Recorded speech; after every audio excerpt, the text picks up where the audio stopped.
Over 36 million people have been to the lands between. We have fought the same gods, and we've died, and died again. And when you first start playing this game, it practically eats you alive. It's hard, and it's a brutal test of your patience. But that's the point. The secret of this game is not what class you play, if you use summons, or if you use rivers of blood. It's about everything it can teach you, like about personal growth, the choice between quitting and perseverance, and the ability to find beauty even in the darkest of times. What if becoming Elden Lord really isn't the prize here? What if it's really what you learn in the process?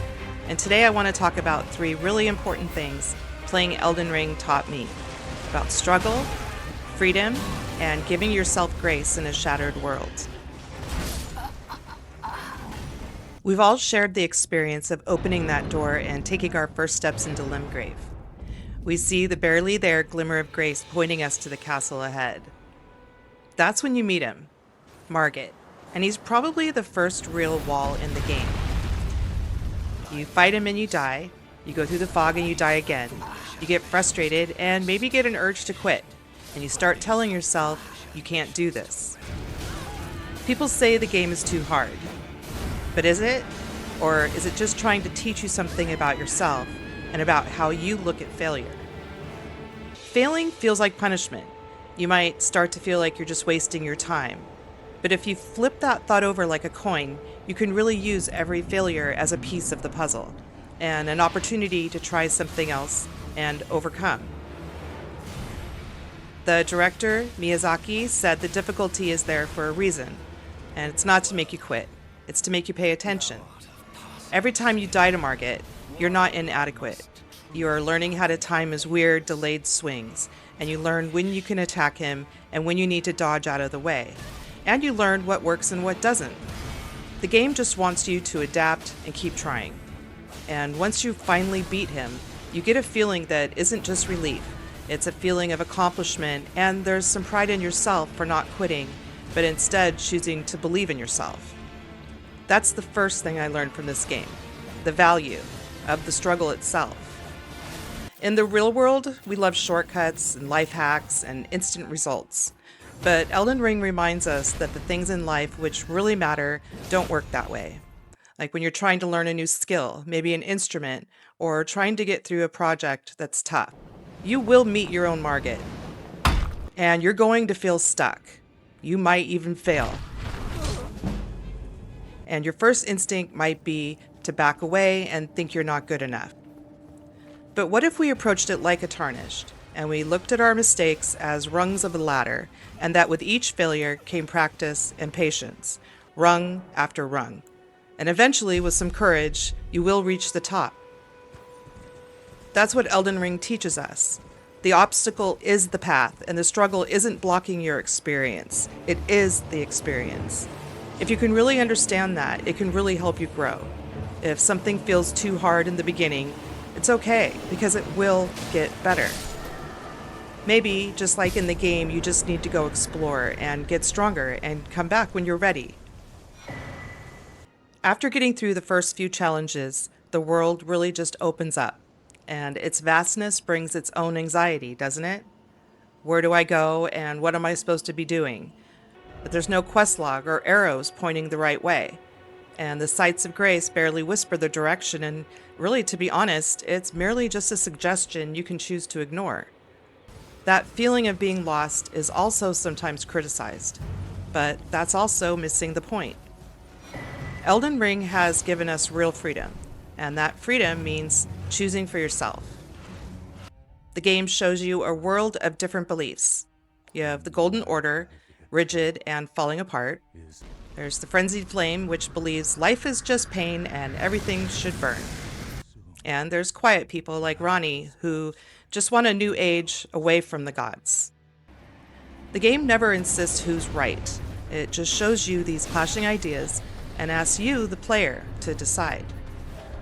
And that is the second thing I learned, that freedom isn't about having a plethora of options. Do not have your superior intellect and education. It's about making a choice and seeing it to the end.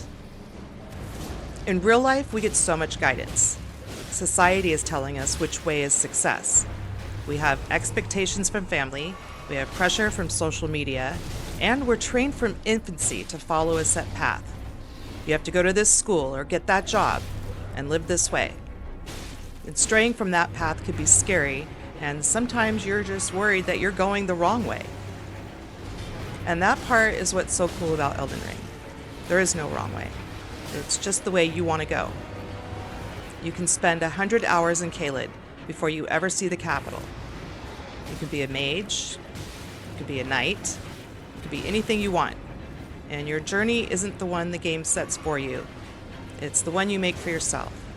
And that could be both a gift and a burden. And the game teaches you what you decide to do matters. And it's going to ask you to figure out your own goals, your own morals, and your own purpose. And that's kind of like growing up. You move from a world where your path is set for you to one where you have to draw the map yourself. And it takes courage to turn away from that golden light and just wander into the dark forest or poison swamp just because you're curious. And in doing that, you figure out who you are.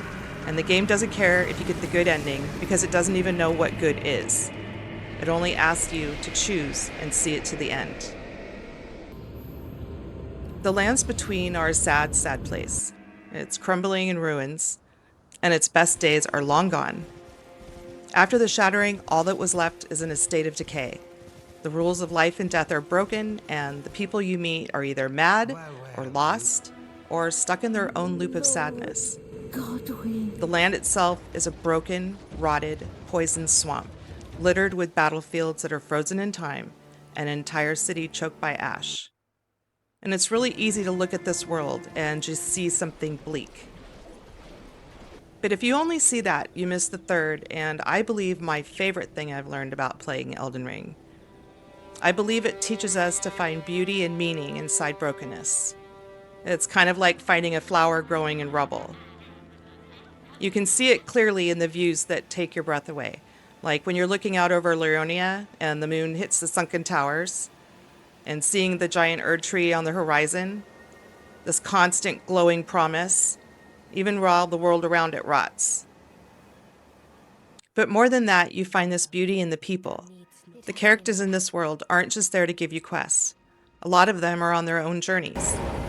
Take Alexander the Warrior Jar. Hello. He's on a quest to become stronger. You don't tell him where to go, you just run into him, and you might share a fight or a few words before he just happily goes on his way.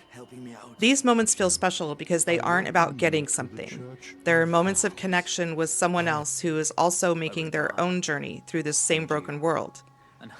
And that's a deep lesson about relationships.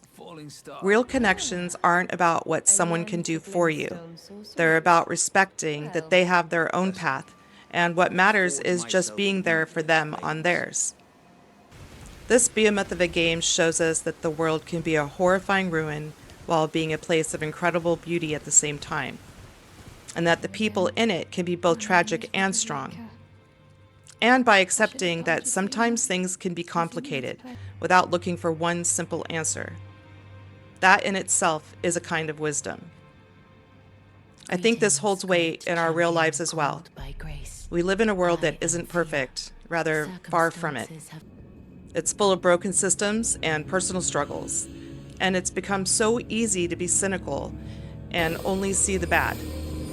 But Elden Ring drives us to look a little closer and to appreciate the beauty in a quiet moment. It also encourages us to value the friends we make along the way, and to understand that just by being there, we can bring our own meaning to this place. Everywhere it takes us, from its deepest catacombs to its beautiful vast open fields, Elden Ring is so much more than a game to me. It's a journey, and it has taught me that struggle is an opportunity to grow, that real freedom is accepting the weight of choices, and that you can find beauty and meaning even in a world that's falling apart. In the end, it's up to us to decide which way to go next. We are not there to fix this world, but we do get to choose who we are while we're there. And in doing that, we choose what it will become. In a non-linear world, maybe we're defined not by where we end up, but by the choices we make and the struggles we get through, and the meaning we find for ourselves along the way. I would love to know what Elden Ring has taught you, so leave a comment below and let me know. Anyway, Grandma out.